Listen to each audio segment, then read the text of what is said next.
Okay, welcome back to Snap Publishing. Those of us familiar with what we do here, Snap Publishing, and welcome those of us new to Snap Publishing, where we discuss the secrets of Edward Leeds Scanlon's Coral Castle and how they pertain to the biblical narrative, periodic table of elements, the zodiac, and the Watson and Crick double helix DNA.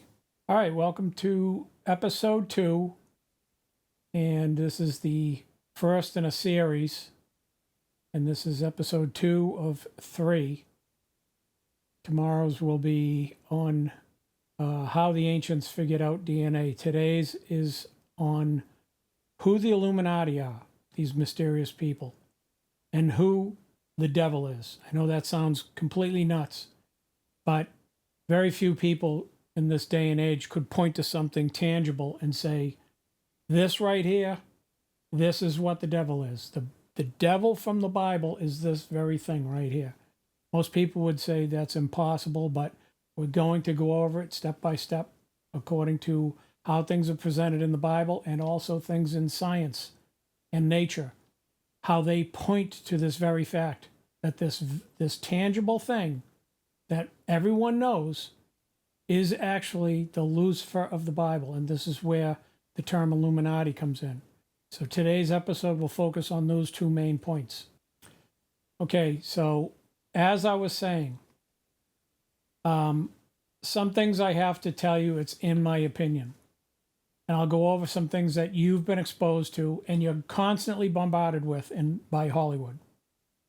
Let's take the movie 300, the E4 that Leonidas has to convince he needs to go to battle. The Spartans, Greek needs to go to battle against Xerxes, who is King Ahasuerus from the book of Esther. The E4, if you watch the movie Blade, it's the network of vampires that secretly run the planet. This is who Illuminati represent. An Illuminati, who George Washington warned us about, simply means an individual who believes Lucifer and Jesus are the same individual, that God is the devil, cleverly disguised. So when I tell you these people exist, and people say, oh, that's just a wives' tale, it's not. And when you understand that Lucifer used to be a good guy, Lucifer was in God's favor, Lucifer was in charge of the planet Earth. All the ancient temples you see, the massive structures, were created under Lucifer. The Great Pyramid Complex. I don't call it the Great Pyramid, I call it the once Great Pyramid, because that pyramid represents Lucifer. And to this day, Luciferians say that pyramid is the Great Pyramid. That's why all these people throughout history, Herod the Great, Alexander the Great, took the title the Great. They're equating themselves to that pyramid. Once you understand this, everything becomes simple. The Illuminati are simply Luciferians. Luciferians believe hydrogen, which is what the Great Pyramid represents. It represents in the 1 and the 0 of binary code. It represents, they say it represents the 1, but it actually represents the 0. When mathematicians have convinced you, and I'll tell you why they were able to get away with it, they convinced you, oh, 0 is undefined. Very clever. Very clever. They snuck in to the college university systems as soon as they opened their doors. It's very well established college systems, Oxford, you name it, any of them. When they opened their doors, these Luciferians that existed from the old world walked right into the seats of prominent seats of power. They existed within the power structure of that organization, and they sat in those hallways making sure every doctrine that came out of that school. I'm not just picking on Oxford, I'm picking on all of them. They make sure to sift through things they don't agree with. And this is why you see this in your social media, your media, that vampires are running things behind the scenes, the E4 are running things behind the scenes. Leonidas is trying to be brave and protect his country, and these people are throwing wrenches in his gears. This is who they are, because they believe it's in the best interest of Lucifer that Greece fall and that this Persian king come in. So the college system allowed these people from the old system to come in and take the front row, to take the seats of power. And everyone else coming in the door had to be scrutinized by these people. And this is how it works. And that's why your mathematicians come up with this saying that, oh, zero is undefined.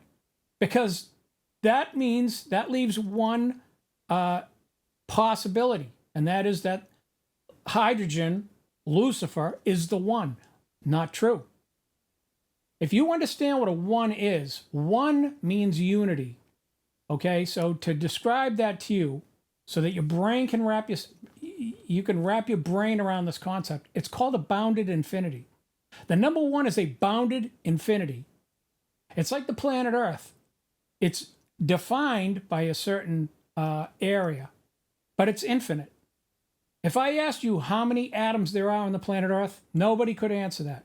God only could answer that. I don't even think hydrogen, Lucifer, with all his years of wisdom, could answer that question. Only God could. That's a bounded infinity. You can set up Koch's snowflake as a mathematical description of a bounded infinity. Draw a circle around Star of David and keep adding Star of Davids, or black out a whole Star of David and then extrapolate Star of Davids from inside that Star of David, and you'll do it forever and ever. Okay? So you have to understand the importance that they placed upon making sure you believe hydrogen is the number one. It is not the number one element. There are three isotopes, main isotopes of hydrogen. Hydrogen 1, protium. Hydrogen 2, deuterium. Hydrogen 3, tritium. Now those extend out to the pyramid complex. So your deuterium sits above the element carbon. That's us. That is actually the biggest pyramid in the three. It sits down lower than the other one.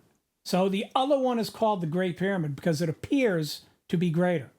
But if you understand what carbon is and why God chose carbon and not hydrogen, okay, that you would understand, everything would come crystal clear to you. And these Luciferians, Illuminati, do not believe a word that I'm telling you. They can look at the same periodic table and tell you this guy is a crackpot. They can't deny that I'm right about what they believe.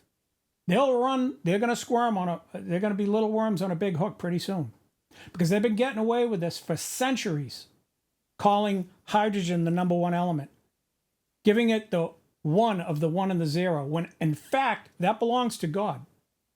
It doesn't technically belong to us, but it does. We've been granted that by the sacrifice of Christ. Because Christ came and used that. That's what Christ is. The Mashiach is a mesh. The crystal is carbon.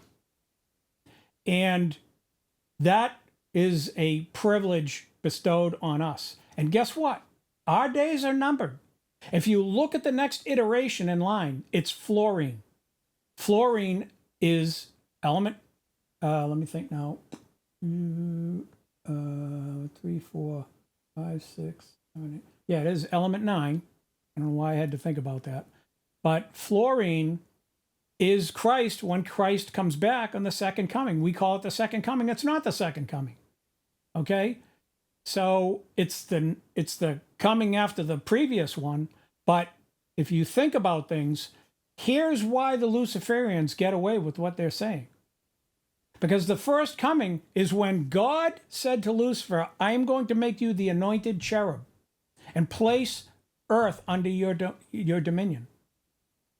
People said, oh, that was God running the show. No, it was hydrogen 1 protium over lithium. Okay, and this is why these temples are all stones, because it sits over lithium. Lithium is Greek. It means lithos or lithos, stone. Lithography is when they used to print by using things in stone and then press the paper down on the stone. Okay, we call certain things the Stone Age, and technically that's not true. All right, but I don't want to get off on a tangent. Bottom line is that today we're going to explain to you the minutia of how hydrogen 1 cannot possibly be the one. Okay? if you look at what the 1 actually is, that's neodymium. Neo is Neo from your movies. Okay? You go directly above neodymium, what do you get? Molybdenum. What's to the left of molybdenum? Niobium. Gee, who was Neo's boss?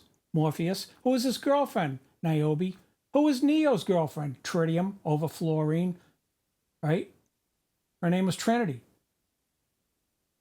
So somebody knows this. So you say, well, you're a crackpot. This can't be true. Really? You're telling me that there can't be people running things behind the show when it's in all your movies? Almost every movie you know that was very successful has elements of things I'm going to tell you. Okay, and they've been getting away with it, taunting you with a stick and something on the end of a stick, right? Making you go like this. What is that? What is that? Because it's just outside of your understanding. All right? That's why they come up with these movie scripts, and they're very successful because they're based in the Bible. They're based in the Enuma Elish. They're based in the Greek legends. They're based in the Vedic texts.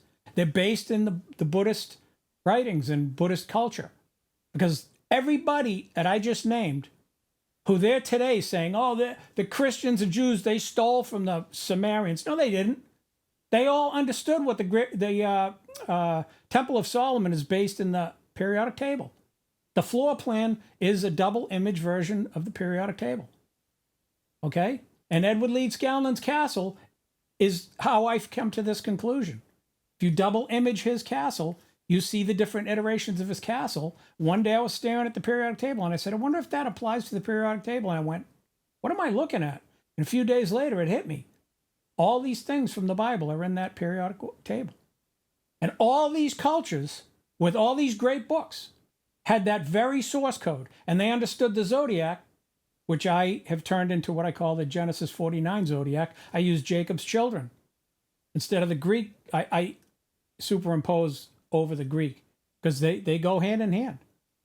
If you have the Greek understanding of it, you have the Hebrew understanding. If you have the Hebrew understanding, you have the Sumerian understanding. If you have the Sumerian understanding, you got the Vedic text, Hinduism, and Buddhist version, because they all drew from the same pond. They got water from the same source.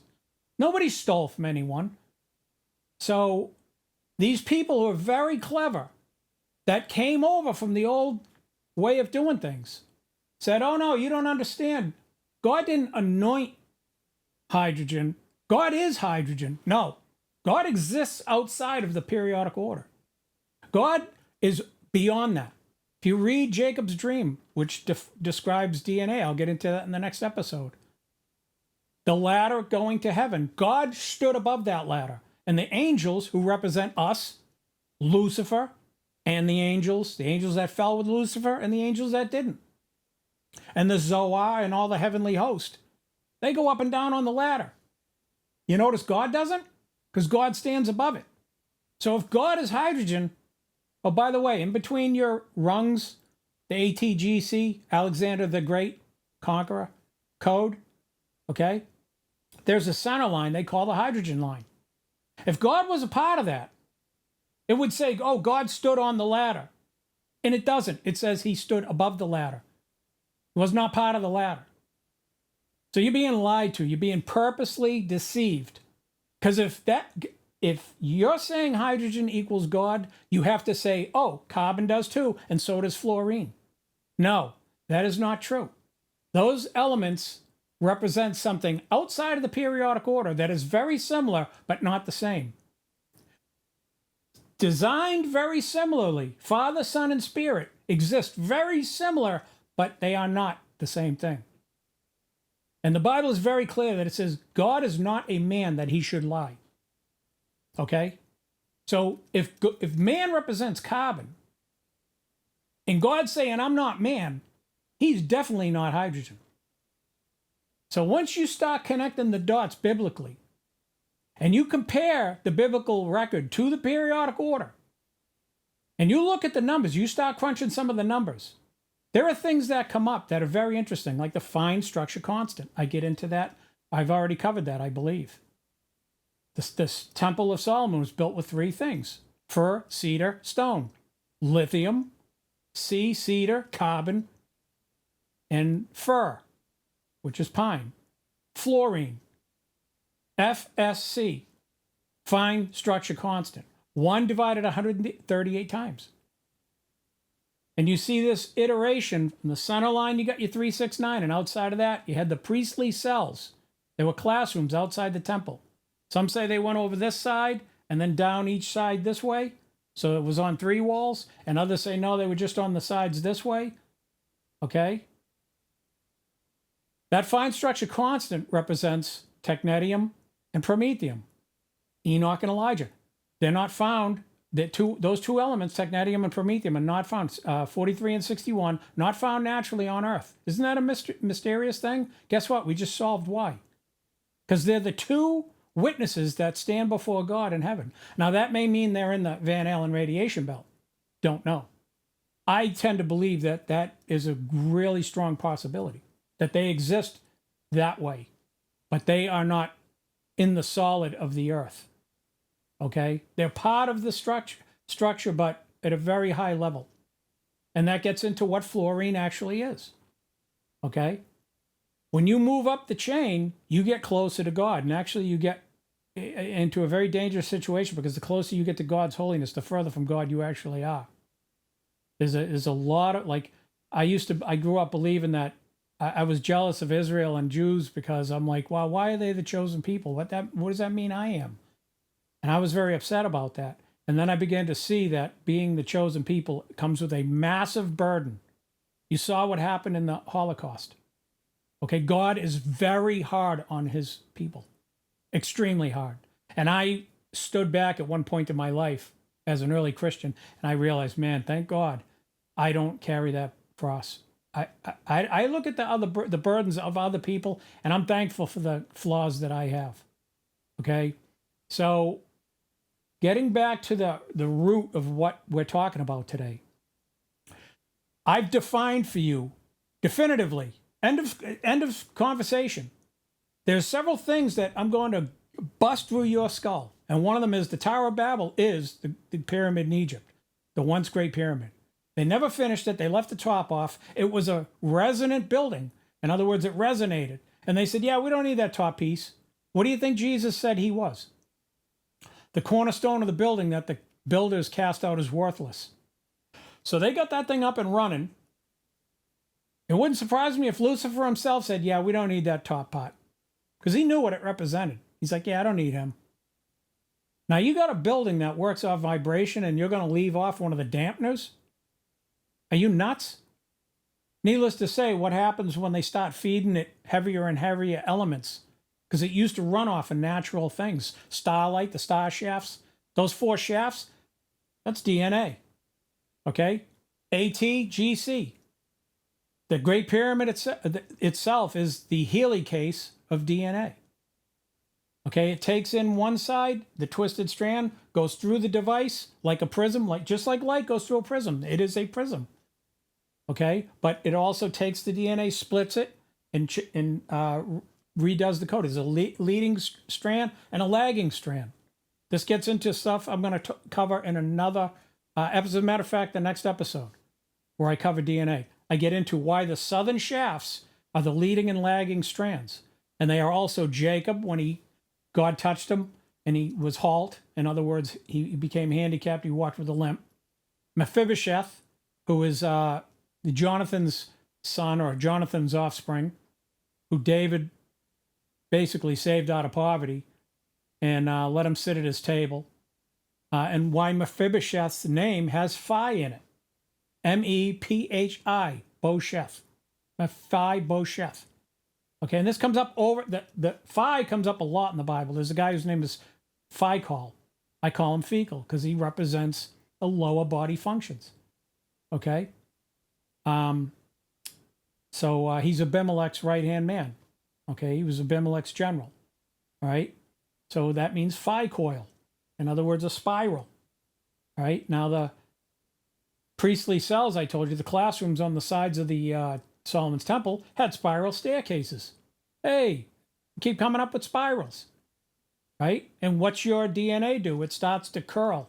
Does it form a perfect spiral? No, it forms a mess, ball of yarn. Okay? Now, so this episode is going to define from now on. When they say, oh, where do you think the Tower of Babel is? It's the pyramid in Egypt. Where else would it be? The building they never finished. They cast away the cornerstone as worthless. People thought, oh, the four corners of the building. No, Jesus was saying, I was the top and they left me out. Why do you think these people, these esoteric orders, identify with the pyramid and an eye on the top? They're saying that eye is Lucifer. No, it's not. If it was Lucifer, they would have left it on the building. They threw it away. They got rid of it. They hide it. Why? Because they know who it is. Okay? At some point, they start out thinking, maybe it really is Jesus' cleverly disguised Lucifer. Then they realize, no, this can't be, because there's a lot of proof saying to the contrary, and it's too late. They're neck deep in esoteric cucamonga, and they just start towing the party line. When in fact, they cannot stand in a court of law and defend their beliefs. Because the Bible record is very clear. Jesus said, I am that piece that they cast out, the builders. Who was the builder? Lucifer, who fell, right? And he took a third of the angels. Now that third is very important, because out of the 3, 6, and 9, you would assume, oh, the 3 fell, or the 6 fell, or the 9 fell. Now, I've come to realize it's a third of each of them.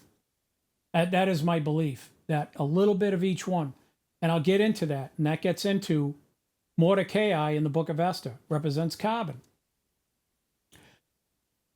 Haman, the Agagite, represents hydrogen 1. King Ahasuerus, or vice versa, Haman represents fluorine, and King A represents King A, the pyramid, which is H1, which is lithium. All right, take your pick. The bottom line is the center is always us caught in the middle. That's why Issachar, Jacob's son Issachar, is described as the strong ass between two burdens. That's Jesus on the cross between the two thieves. Who are the two thieves? The devil and God. Okay? So this gets into a very tricky, slippery slope. Because you're saying, oh, you're calling God a thief? Yes. Look at my face. I'm just like Job. I don't pull any punches. I tell you what the Bible actually says. Not the fairy tales you believe. What it actually teaches. And what it actually teaches is King Ahasuerus sided with Haman, didn't he? That shows you that God's not your buddy. Now, I just explained to you that the Hebrew nation are God's chosen. And if they think they're close to God, you better think twice. Because if the devil gets crafty enough, the devil will get God to do his dirty work. And in the book of Esther, he says, I'll tell you what, I'll pay you in gold for every one of these creeps I kill. And the king's like, yeah, I like gold. Sounds good to me. Right? Just sold those people down the drain, not knowing his wife was one of them. She goes to her husband and says, what have you done? He's like, what do you mean, what have I done? Those are my people. They're going to eventually come and kill me. And he said, well, I can't change the law of the Medes and the Persians. That's Democrats and Republicans. Just take the MED, turn it around. It's DEM. The PER, Persian, is REP. It's the left and the right. Nothing has changed. For all those years, from King Xerxes' day till now, there have always been Republicans and Democrats. Moses put half the people on one hill and half on the other. He put the curse on, what was it, Gerizim, and the blessing on Ebal. That's the left and the right. And who did he put the curse on? He put the curse on the people with the cross. That's the curse. So you think, oh, we're Christians, we're close to God. Really? He put the curse on you. Read what the book actually says. Well, what does that mean? It means he's going to be hard as hell upon you because now you're one of his and he wants pure gold. He doesn't accept failure. It says in one of the parables about the rich man who gave talents to each of his servants, and the one buried it. And he said, why'd you bury it? He goes, well, I was scared that if I lost it, loaning it out, you would have punished me. So he calls him an evil, wicked man and takes his talent away and gives it to the other two. And he cast that guy out, or whatever he did to him. He said, don't you realize I am an austere man? God doesn't pull any punches. He calls himself what he is. He's a demanding, I'd call him a prick, because a prick is associated with the penis, and that is that end of the temple. The Holy of Holies represents the penis. The other end represents the vagina. And there's no other way to put it. So when I tell you that an egotistical king is a dick, that is a fact. Okay? And a weak one is a pussy. All right? And it's just the opposite on the other end. Okay? Men have libido and ego. Women have hypergamy. And they don't care either. They're just as brutal. They say, oh, that's the patriarchy. Got news for you. Has nothing to do with that. It has to do with alpha dominance, and you can get that down on the other end of town, where the alkali earth metals are, outside the temple in the outer courtyard. Okay? That is the female representation. All right? The altar, the brass altar where they sacrificed, that is a vagina. All right? Technically, it's both, but that represents sacrificing things for propagation of the species, raising children, and just trying to get things done in life. Cutting off that part of your body. That is supposed to be a sacrifice that you make so that you achieve greater thoughts, and you have a heart-brain relationship instead of a heart-groin relationship, which is unproductive. So it may start out productive, but it don't end that way. Not for many. So anyway, we get back to defining who and what the devil is. The devil is the zero. People are like, oh no, the devil's the one. No. And the mathematicians were clever. Oh, the zero is undefined. Really? Because the zero represents nothing. It represents vacuum energy. V for vagina. Vacuum. That's the minus. Attractiveness. Always needy. The Garden of Eden, take the word Eden, it spells need. The Garden of Need is your crotch. Need, I need it. It's also your stomach. Okay? Anything that's needy, that's the Garden of Need. And people assign one to hydrogen. I got news for you. Hydrogen is your half line. It's 0.5. And 0.5 represents a 1 and a 0. And that 1 is on this end and the 0 is down here. So specifically, H1 protium represents the 0. It does not represent the 1. At one point, it might have represented the 1, but then it fell. And that title was given to another. Okay? So once you realize, so 0 is defined, 0 is the most defined thing there is. I'm cold. I'm destitute. Don't have food. Don't have a job. I'm broke. How many people know what that feels like? I do. It sucks. It's brutal. Okay? It's very well defined. I got to change my situation. Okay? Now, what's the 1 represent? Potential. Unlimited. You can't define it. It's always ahead of everybody. Everything exists in the wake of God. God is above this whole thing and moving so fast. They say, oh, there's nothing faster than light. I got news for you. God is moving faster than light. And everything in his wake, or their wake, all right, is the periodic order, the zodiac, and the vortex, the eddy current, that is hydrogen 1. That's the vacuum energy. So trying to define the 1, you can't. I just told you that there was one Earth, but tell me how many atoms there are in the Earth. And if you think you're going to get close there, now tell me how many subatomic particles there are. All right? You could just keep going with these analogies on why 1 can never really be defined. Because God, it represents God, and you cannot define what God is. Nobody can. And anyone who's ever tried has failed. And it's actually an insult to God. It's an insult to God to call God God. That's why in the Old Testament, or today in Islam, they'll kill you for blaspheming the name of God. Because they reverence that name. That name still carries weight. Here we curse and use God's name all the time. Okay? Guilty. But the bottom line is, when you realize what the one represents, you're like, yeah, that can't be the devil. Now, the devil is always needy. It's always usurping. It's always stealing. It's never creating. It's always claiming, oh, I found out how the periodic order.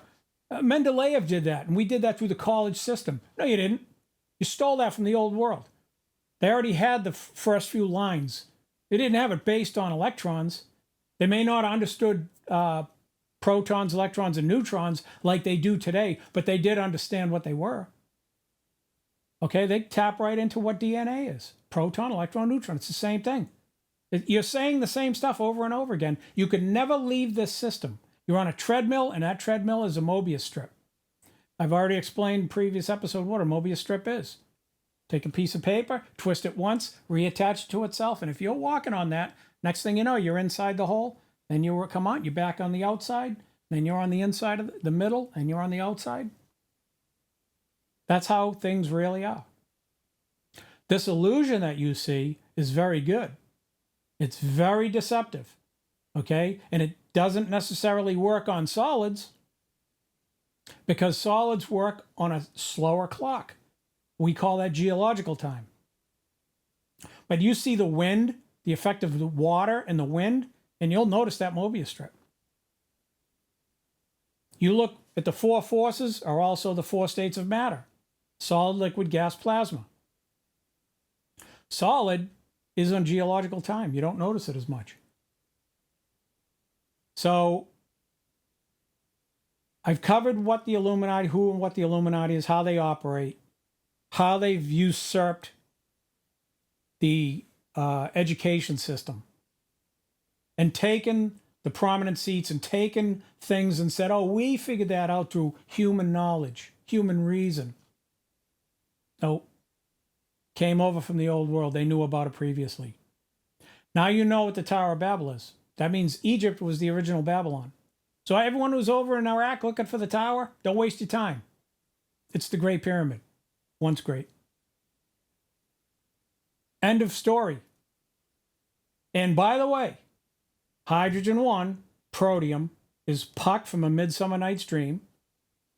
And there's several characters, Puck and Pan, the half deer and half man, and Jacob the supplanter.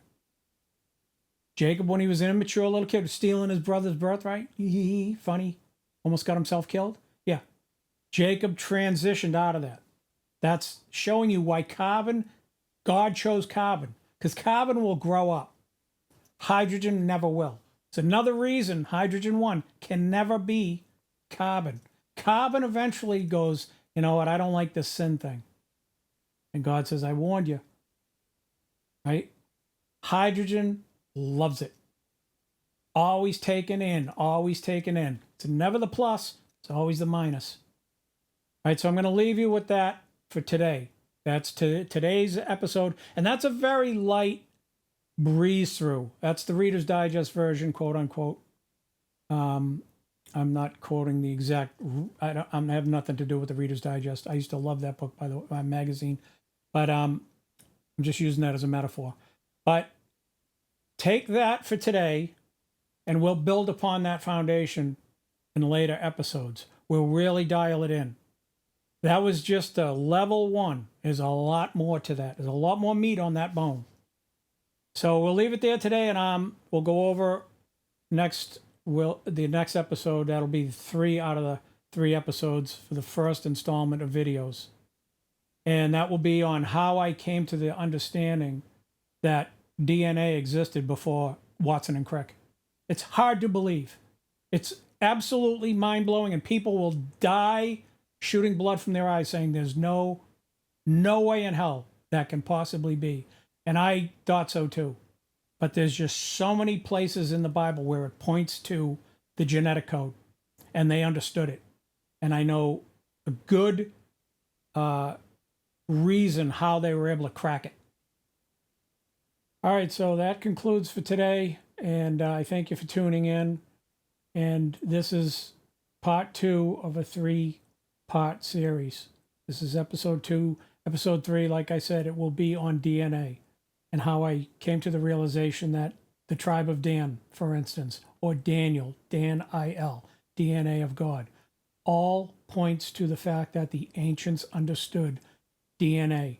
Not necessarily how we understand it today, but they did understand. So thank you again, and we'll see you next time.